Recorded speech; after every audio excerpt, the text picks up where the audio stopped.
بسم اللہ الرحمن الرحیم۔ السلام علیکم۔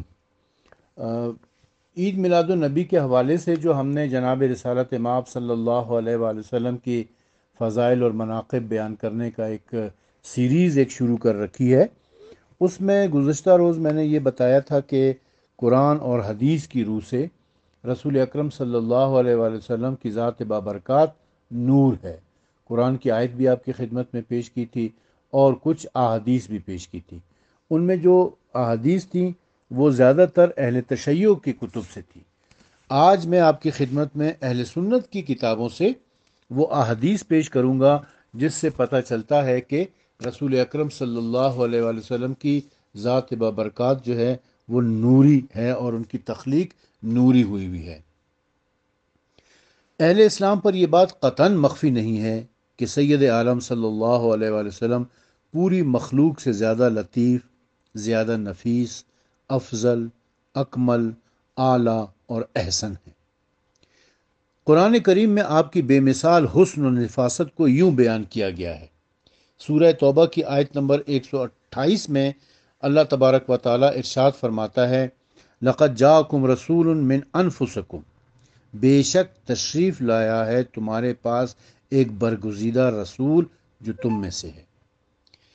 ایک قرأت کے مطابق انفسکم کے فے پر پیش کی بجائے زبر ہے، چنانچہ شیخ شہاب الدین ابن محیسن کی قرأت میں انفسکم فا کے فتح یعنی زبر کے ساتھ اور نفاست سے ماخوذ ہے۔ سیدہ فاطمہ زہرا سلام اللہ علیہا اور ام المومنین حضرت عائشہ کی قرأت بھی یہی ہے کہ انفسکم کو انفساکم پڑھا جائے، یعنی کہ فے کے زبر کے ساتھ پڑھا جائے۔ اس قرأت کی روح سے نبی اکرم کا انفس سب سے بڑھ کر نفیس اور افضل ہونا ثابت ہوتا ہے۔ یہ بہت عمدہ قرأت ہے اور یقیناً امام الانبیاء صلی اللہ علیہ وآلہ وسلم ساری کائنات سے انفس، افضل، اعلیٰ اور اکمل ہیں۔ متعدد احادیث سے معلوم ہوتا ہے کہ خالق کائنات نے مخلوق کو طبقات، قبائل اور خاندانوں میں تقسیم کیا، تو حضور اکرم صلی اللہ علیہ وآلہ وسلم کو اعلیٰ طبقے، اعلیٰ قبیلے اور اعلیٰ خاندان میں رکھا۔ حضرت واصلہ بن اسقا فرماتے ہیں کہ میں نے رسول اللہ صلی اللہ علیہ وآلہ وسلم کو فرماتے ہوئے سنا کہ بے شک اللہ نے حضرت اسماعیل کی اولاد سے کنانہ کو منتخب کیا اور کنانہ سے قریش کو منتخب کیا اور قریش سے بنو ہاشم کو منتخب کیا اور بنو ہاشم سے مجھے منتخب کیا۔ پھر اللہ تعالیٰ نے ابراہیم علیہ السلام کی اولاد سے اسماعیل اور اسحاق کو منتخب کیا، جیسا کہ ارشاد ہے سورہ نساء کی آیت نمبر 163 میں کہ بے شک وہی بھیجی ہم نے آپ کی طرف جیسا کہ وہی بھیجی ہم نے نوح کی طرف اور ان نبیوں کی طرف جو نوح کے بعد آئے، جیسے وہی بھیجی ہم نے ابراہیم اور اسماعیل کی طرف۔ پھر اللہ تعالیٰ نے حضرت اسماعیل علیہ السلام کی اولاد سے کنانہ کو منتخب کیا، جیسا کہ حضور اکرم نے اسی حدیث میں بیان فرمایا تھا جو کہ میں ابھی آپ کی خدمت میں پیش کر چکا ہوں۔ پس اللہ تعالیٰ نے آپ صلی اللہ علیہ وآلہ وسلم کو عظمتوں کی انگوٹھی کا نگینہ، رفتوں کی تسبیح کا امام اور کامیابیوں کے چمکتے دن کا آفتاب بنایا۔ ایک حدیث میں ہے کہ نبی کریم صلی اللہ علیہ وآلہ وسلم نے ارشاد فرمایا، بے شک اللہ تعالیٰ نے مخلوق کو پیدا فرمایا تو مجھے اس کے بہترین گروہ میں رکھا، پھر قبیلوں کو منتخب کیا تو مجھے بہترین قبیلے میں رکھا، پھر گھروں کو منتخب کیا تو مجھے اچھے گھر میں رکھا، پس میں گھرانے کے لحاظ سے تمام لوگوں سے بہتر ہوں اور اپنی شخصیت کے لحاظ سے تمام لوگوں سے بہتر ہوں۔ جامع ترمذی کی اس حدیث میں رسول اکرم صلی اللہ علیہ وسلم نے خود اپنے بارے میں بتایا ہے، طبق در طبق مجھے اولاد آدم کے بہترین طبقوں میں مبعوث کیا جاتا رہا، حتیٰ کہ میں اس طبقے سے ظہور پذیر ہوا ہوں جس میں ابھی میں ہوں، یعنی بنی ہاشم میں اور اہل بیت میں۔ ان احادیث میں جس خیر کا ذکر ہے وہ خیر تمام خوبیوں کو شامل ہے، حسن و جمال، فضائل و کمال، شمائل و خصائل، رفت و عظمت اور لطافت و نفاست۔ کوئی خوبی ایسی نہیں جو لفظ خیر کے معنوی احاطے سے باہر ہو۔ اللہ تبارک و تعالیٰ نے جملہ خوبیاں اپنے حبیب الحبیب صلی اللہ علیہ وآلہ وسلم کی شخصیت میں اس شان سے جمع فرما دی کہ کوئی مخلوق آپ سے زیادہ نفیس اور لطیف نہیں ہے۔ لطافت اور نفاست کی اعلیٰ قسم نورانیت ہے۔ نبی کریم صلی اللہ علیہ وآلہ وسلم اس قدر لطیف ہیں کہ آپ کی لطافت کو نورانیت کا عنوان دیے بغیر بیان کرنا ممکن نہیں ہے۔ آپ کی زیارت کرنے والے خوش نصیب حضرات نے آپ کے حسن اور آپ کی رنگت کو جن الفاظ میں بیان کیا ہے، اس سے ضیاء، روشنی اور نورانیت ہی ثابت ہوتی ہے۔ چنانچہ مشاہدہ کرنے والے صحابہ کرام نے آپ کے حلیہ مبارک کے بیان میں جو الفاظ ارشاد فرمائے ہیں، وہ اسی حقیقت کی ترجمانی کرتے ہیں۔ آپ کی رنگت کے بیان میں العبید کا لفظ آتا ہے، لیکن ساتھ ہی یہ لفظ بھی آتا ہے کہ ایسی سفیدی نہ تھی جو باعث نفرت ہو۔ تو کیسی سفیدی تھی پھر؟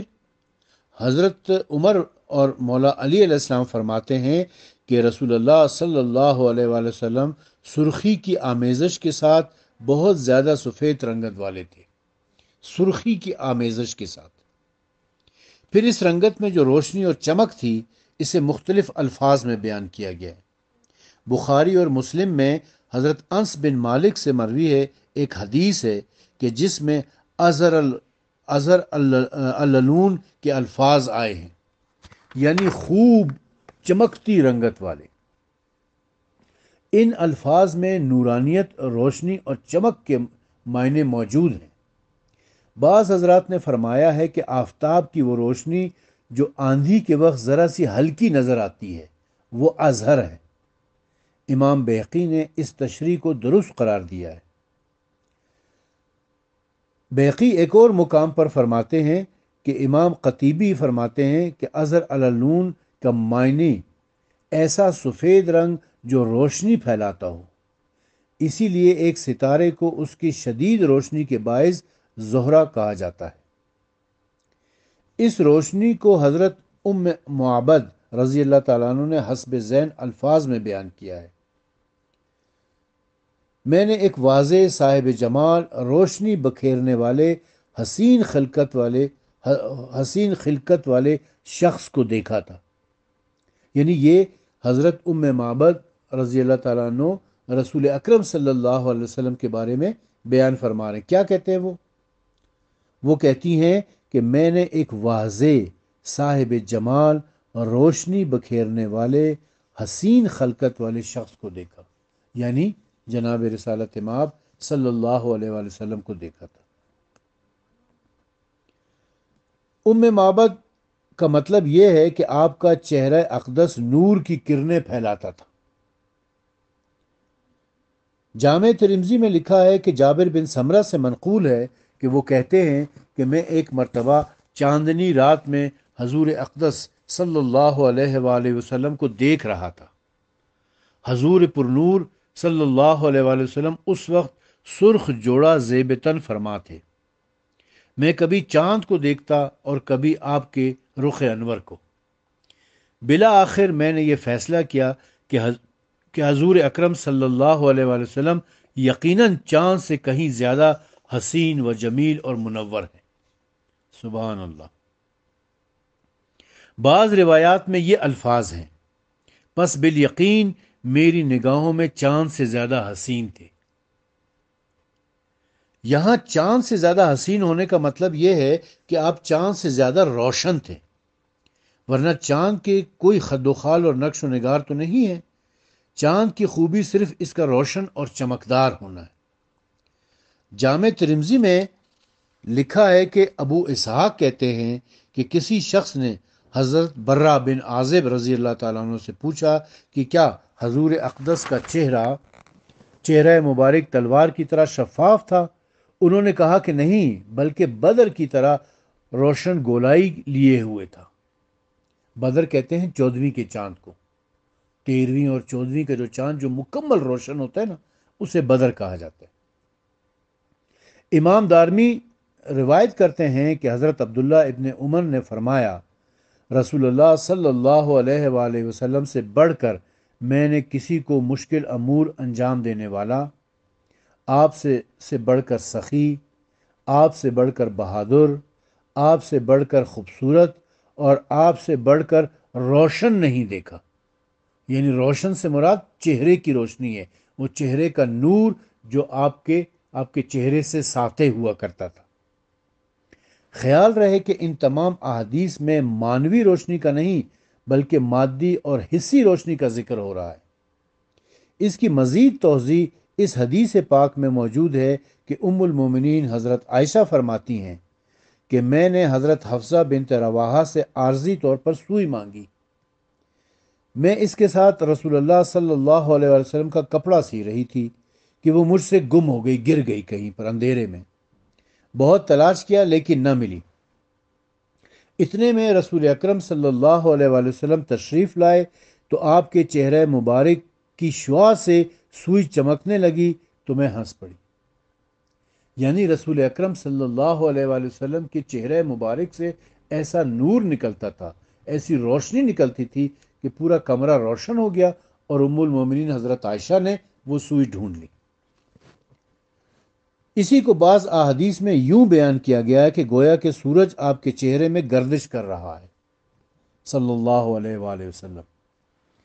انسان تو انسان، اولو العزم فرشتوں کا بھی کہنا ہے کہ سید العالمین محمد رسول اللہ صلی اللہ علیہ وآلہ وسلم سے کسی طرح بھی کوئی افضل نہیں۔ چنانچہ ام المومنین حضرت عائشہ رضی اللہ تعالی عنہ فرماتی ہیں کہ رسول اللہ صلی اللہ علیہ وآلہ وسلم نے فرمایا، مجھے جبرائیل نے بتایا کہ میں نے مکمل روئے زمین کا دورہ کیا اور گہری نظر سے دیکھا، پس میں نے حضرت محمد مصطفیٰ صلی اللہ علیہ وآلہ وسلم سے افضل کسی شخص کو نہیں پایا۔ حضرت ابن عباس بیان کرتے ہیں کہ نبی کریم صلی اللہ علیہ وآلہ وسلم کا معمول تھا کہ آپ رات کے آخری حصے میں اٹھ کر یوں دعا مانگتے تھے، اے اللہ میرے دل میں نور کر دے، میری آنکھوں میں نور کر دے، میرے دائیں نور کر دے، میرے بائیں نور کر دے، میرے اوپر نور کر دے، میرے نیچے نور کر دے، میرے آگے نور کر دے، میرے پیچھے نور کر دے، اور میرے لیے نور ہی نور کر دے۔ یہ صحیح بخاری کی حدیث ہے۔ صحیح مسلم میں یہ حدیث ان الفاظ میں ہے کہ آپ صلی اللہ علیہ وآلہ وسلم نے فرمایا، میری زبان میں نور کر دے اور میری جان میں نور کر دے اور میرے لیے نور بڑھا دے اور میرے لیے یہ پرعظمت نور کر دے اور مجھے سراپا نور کر دے۔ جامع ترمذی میں یہ حدیث ان الفاظ میں ہے، اور نور کر دے میری قبر میں، اور نور کر دے میرے بالوں میں، اور نور کر دے میری جلد میں، اور نور کر دے میرے گوشت میں، اور نور کر دے میرے خون میں، اور نور کر دے میری ہڈیوں میں۔ اسماعیل بخاری نے ایک اور مقام پر یہ حدیث ان الفاظ میں لکھی ہے، اور میرا نور زیادہ فرما دے، اور میرا نور زیادہ فرما دے، اور میرا نور زیادہ فرما دے۔ 3 مرتبہ آپ نے اس کا تکرار کیا ہے۔ اب نور زیادہ فرما دے کیا مطلب؟ کہ میں نور ہوں تو میرے نور میں زیادہ فرما دے۔ اور پھر ان احادیث سے پتہ چلتا ہے کہ حضور اقدس صلی اللہ علیہ وآلہ وسلم کا بدن مبارک کی ہڈیاں، گوشت، خون، جلد بلکہ تمام اعضاء نور ہیں۔ بس اسی لیے ہم کہتے ہیں کہ رسول اکرم صلی اللہ علیہ وآلہ وسلم مجسم نور ہیں، اور مجسم نور ہی تھے جبھی تو وہ معراج پر تشریف لے گئے تھے۔ آپ کا معراج میں جانا آپ کے نوری تخلیق کی، آپ کے نور ہونے کی سب سے بڑی دلیل ہے۔ ہماری آنکھوں میں جو ایک معمولی سا نور ہے، اس نور کی مدد سے ہم زمین سے لے کر آسمان تک کا فاصلہ جو 9 کروڑ 80 لاکھ میل ہے، سیکنڈوں میں طے کر لیتے ہیں۔ تو رسول اکرم جو کہ مجسم نور تھے، انہوں نے یہ کروڑوں میل کا فاصلہ لمحوں میں طے کر لیا، اور زمین سے وہ سدرۃ المنتہا پر پہنچ گئے۔